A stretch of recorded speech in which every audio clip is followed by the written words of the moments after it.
Good morning, everybody, and welcome to this week's Tack Tip Tuesday here at Evolution Equestrian Company. Today I wanted to talk to you guys about rope halters. So rope halters can be an incredibly useful training tool, but just like any type of tack and training tool, it can create more harm than good in the wrong type of situation. So I wanted to show you some tips on how to avoid that. So first step will be to have a properly fitting rope halter.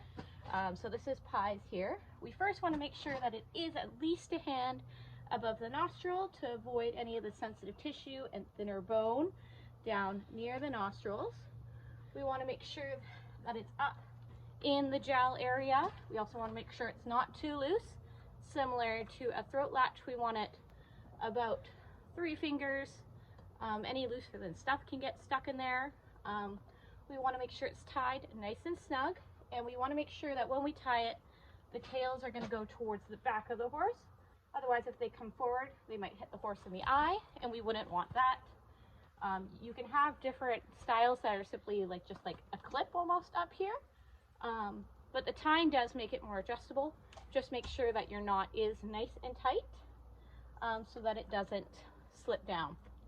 You can also get a variety of different types of rope halters. So some are thinner and stiffer. Those are going to be quite a bit more severe or abrasive due to there's more pressure being divided on a smaller area.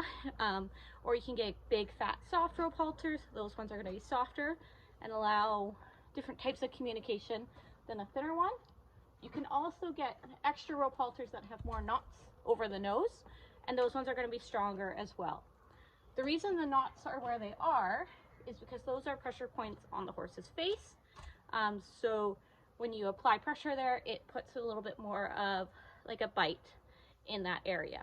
So as with any type of training equipment, just be mindful when you use it and go from there.